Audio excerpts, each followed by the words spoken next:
नमस्कार साथियों। जैसा कि हमने पिछले अध्याय में बात की थी राष्ट्रपति शासन या आपातकाल के बारे में कि आखिर आपातकाल कितने प्रकार का होता है, आपातकाल कब कब लगाया जा सकता है, उसकी कंडीशंस क्या क्या हैं।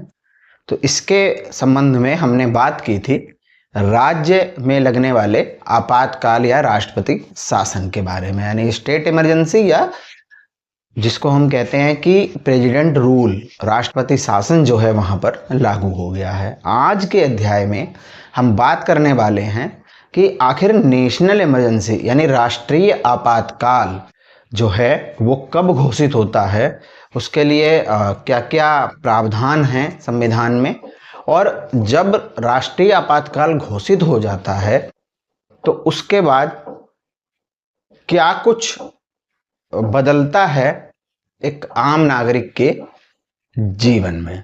चलिए शुरू करते हैं। तो साथियों, हम शुरू करते हैं आज का अध्याय। और आज का अध्याय जो हमारा होगा, इसके पहले हिस्से में यानी 2 हिस्से में अध्याय होगा। पहले हिस्से में हम बात करेंगे नेशनल इमरजेंसी, राष्ट्रीय आपातकाल के बारे में कि आखिर क्या होता है, जैसा मैंने अभी आपको बताया। और दूसरे हिस्से में इस अध्याय के हम बात करेंगे कि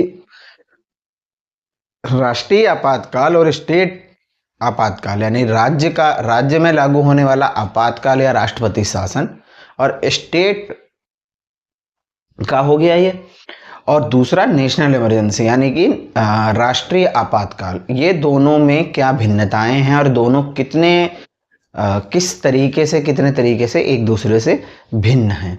तो चलिए हम शुरू करते हैं। जैसा मैंने पिछले अध्याय में आपको बताया था कि आर्टिकल 352 यानी कि 352 जो है वो हमें ये बताता है कि राष्ट्रीय आपातकाल, मतलब उसमें व्यवस्था की गई है, उसमें उसके बारे में बताया गया है कि राष्ट्रीय आपातकाल कैसे लगता है, कैसे लगेगा, कैसे कैसे क्या क्या चीजें होंगी, उसी के बारे में हम बात करेंगे। तो देखिए, आर्टिकल 352 यानी 352 ये अधिकार देता है भारत के राष्ट्रपति को कि वो देश में आपातकाल लागू कर सकते हैं। अब देश में आपातकाल लगेगा तो उसके लिए क्या क्या स्थितियां हो सकती हैं जब आपातकाल लग सकता है।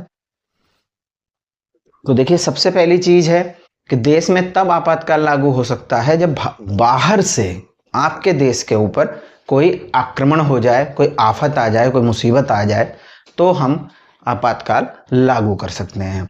दूसरा जो कारण है वो ये है कि यदि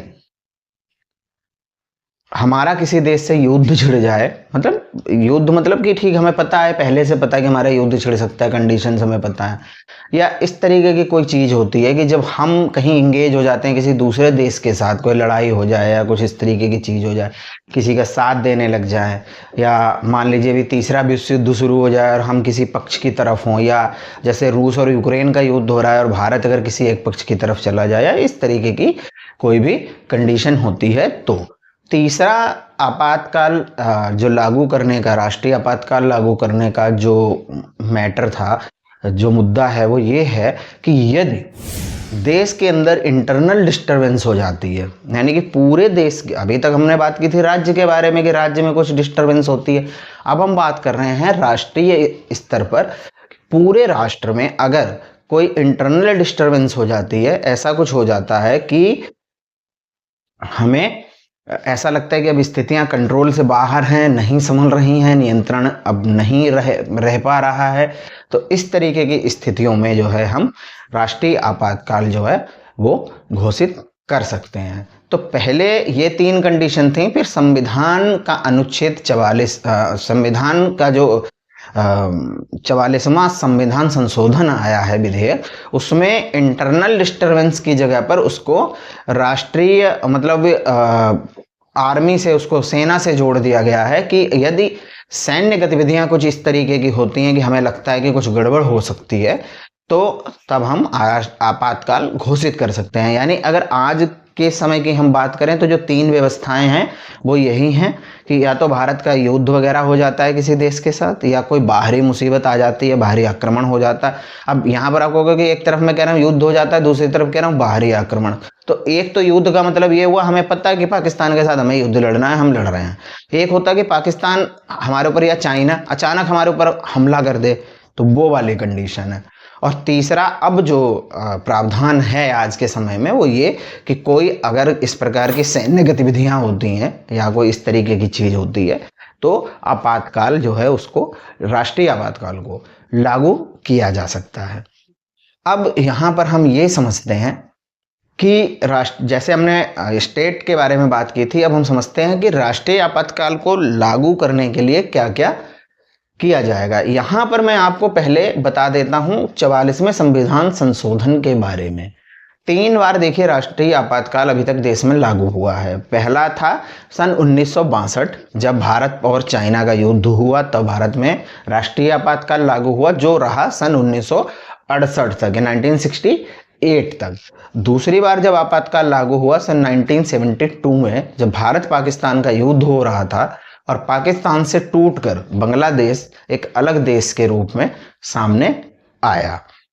तीसरी बार जो आपातकाल इमरजेंसी जो लगी वो लगी सन 1975 में, इंदिरा गांधी जब चुनाव हार गई थी और उसके बाद जो है जब इलाहाबाद हाई कोर्ट का ये फैसला आया कि वो मतलब जो है गलत तरीके से चुनाव जीती थी, तो चुनाव हार गई वो, जब फैसला आ गया उसके बाद उन्होंने देश में इंटरनल डिस्टरबेंस को लेकर के इमरजेंसी घोषित कर दी।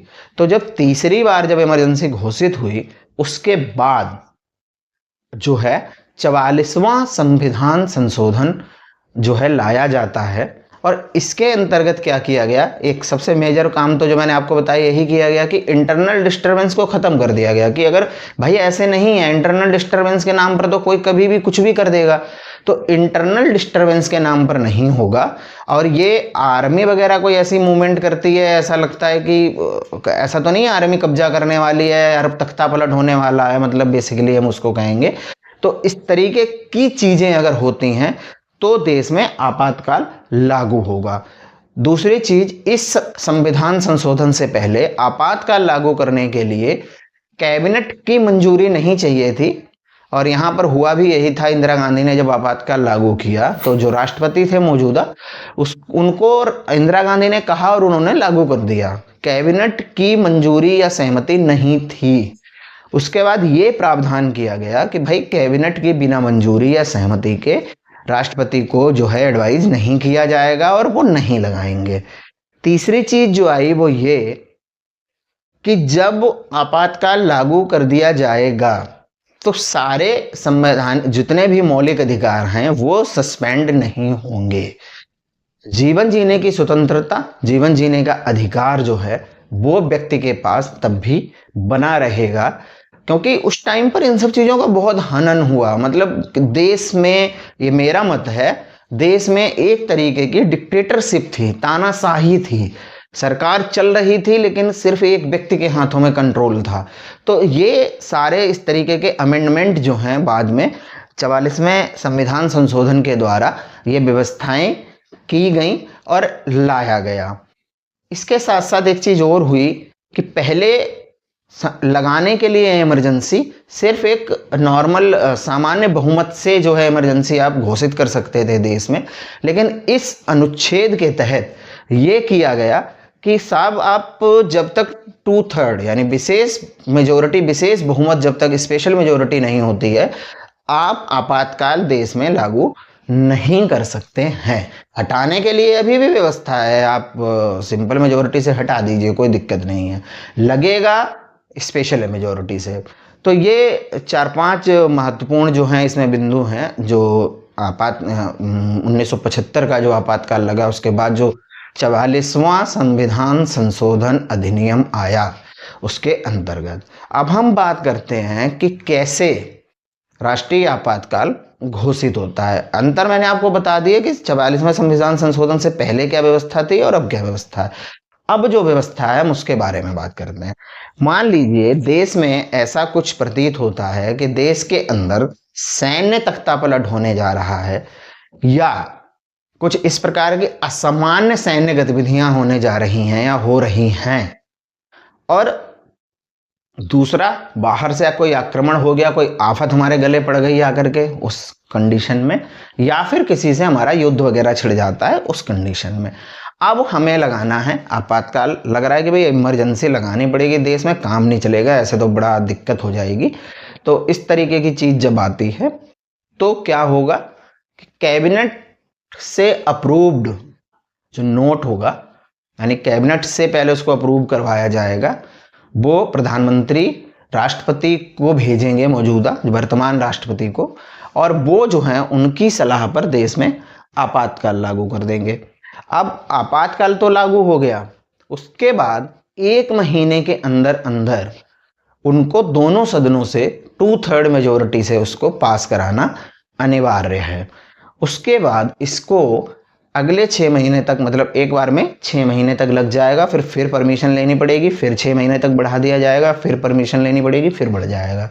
इस तरीके से हम इसको कर सकते हैं। दूसरी चीज ये है कि जैसा मैंने कहा कि सारे मौलिक अधिकारों को सस्पेंड नहीं किया जाएगा, लेकिन उससे ज्यादा इंपॉर्टेंट बात यह है कि आपके मौलिक अधिकार नेशनल इमरजेंसी में सस्पेंड हो जाते हैं।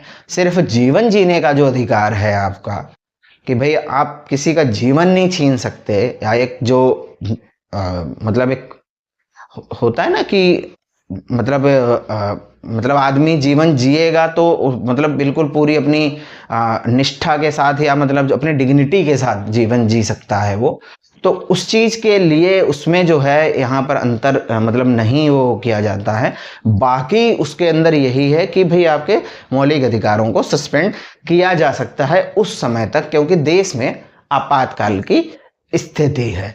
अब अगले पार्ट में हम बात करने वाले हैं कि किस प्रकार से राष्ट्रीय आपातकाल और स्टेट आपातकाल, यानी राष्ट्रीय आपातकाल और राज्य आपातकाल, या प्रेसिडेंट रूल या राष्ट्रपति शासन जो किसी राज्य विशेष में लगाया जाता है, दोनों में क्या अंतर है। तो साथियों, अब हम बात करते हैं कि जैसा मैंने अभी कहा आपको कि आखिर स्टेट इमरजेंसी यानी राष्ट्रपति शासन जो किसी राज्य विशेष में लगता है उसमें, और देश में लगने वाले राष्ट्रपति शासन में या इमरजेंसी में क्या अंतर है।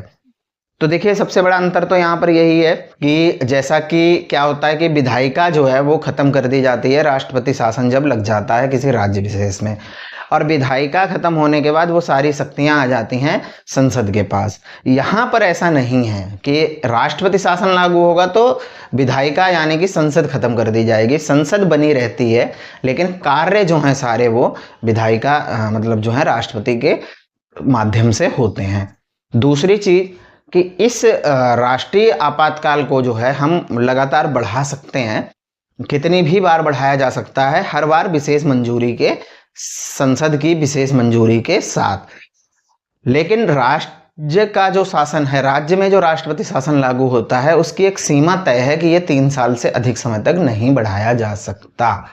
तीसरी चीज कि जो संविधान, अभी मैंने बताया था कि जीवन जीने की जो आज़ादी है, जीवन जीने की जो स्वतंत्रता है, संविधान का आर्टिकल 19 और 20 जो हमारे 20 और 21 जो हमारा मौलिक अधिकार है, वहां पर इसको छोड़कर बाकी सब अधिकार सस्पेंड हो जाते हैं। लेकिन राज्य में जब प्रेसिडेंट रूल लागू होता है तो ऐसा नहीं होता है। इसके साथ साथ राज्य का हाई कोर्ट जो है उसकी पावर में भी कोई फर्क नहीं आता है। इसके अलावा ये दोनों ही जो राष्ट्रपति मतलब आप राष्ट्रपति शासन लगाते हैं देश में या राज्य में, ये दोनों ही जुडिशियल रिव्यू यानी न्यायिक पुनरीक्षा, इसके ऊपर भी मेरा पूरा वीडियो है, और जो मैं बार बार बात कर रहा हूँ कि सामान्य बहुमत और विशेष बहुमत, इसके ऊपर भी मेरा वीडियो है, आप लोग देख सकते हैं। तो उससे आपको समझ में आ जाएगा कि ये क्या है। तो वहां पर भी जो है ये मतलब जो है दोनों जगह का जो आपका राष्ट्रपति शासन जो लगाया जाता है, दोनों ही जगहों पर ये जो है उनकी परमिशन से, इसको जो है परमिशन से ही लगाया जा सकता है और परमिशन से ही खत्म किया जा सकता है जो राष्ट्रीय आपातकाल है। और जैसा मैंने पहले भी बताया था आपको कि राज्य का जो आपातकाल है उसके लिए हमें परमिशन की जरूरत नहीं होती है, सिंपल एक प्रोक्लेमेशन ला देते हैं और उससे खत्म हो जाता है। तीसरी चीज ये है कि राज्य का जो राष्ट्रपति शासन है उसको खत्म करने के लिए, जैसा मैंने कहा कि प्रोक्लेमेशन ही चाहिए और तब वो खत्म होगा, लेकिन राज्य की बजाय जो राष्ट्रीय आपातकाल लागू होता है वहां पर यह ध्यान रखने वाली बात है कि उसको संसद अगर चाहे तो खुद भी प्रस्ताव पारित करके खत्म करवा सकती है, और अगर राष्ट्रपति चाहें तो राष्ट्रपति भी उसको खत्म कर सकते हैं। यानी अगर कैबिनेट चाहे तो राष्ट्रपति कैबिनेट से पास करके मंजूरी करके राष्ट्रपति से खत्म करवा दे, अगर ना कैबिनेट चाहे तो मुख्य जो आपके प्रधानमंत्री और मुख्य जो मतलब पूरा ही मंत्रिमंडल होता है शामिल है, और जो बाकी आपके जो सारे दल हैं मिलकर के, वो भी अगर चाहें तो सदन में ये फैसला कर सकते हैं और इसको खत्म किया जा सकता है। ये सारी चीज़ें जैसा मैंने आपको बताया 44वें संविधान संशोधन के बाद आई।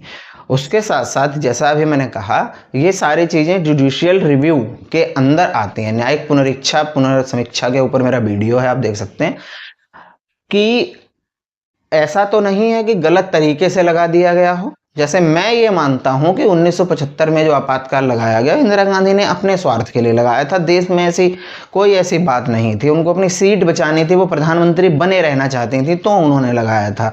तो इस तरीके की चीज़ें ना हो और वास्तविक रूप से कहीं पर ज़रूरत हो, यानी अगर इस तरीके का दोनों में से कोई भी आपातकाल लगता है तो यहाँ पर न्यायिक रूप से उसकी जिम्मेदारी भी किसी न किसी की जरूर फिक्स होगी, जिम्मेदारी जरूर होगी। उम्मीद करता हूं आपको ये समझ में आया होगा स्टेट और नेशनल इमरजेंसी के बारे में कॉन्सेप्ट। मिलते हैं अगले अध्याय में। नमस्कार।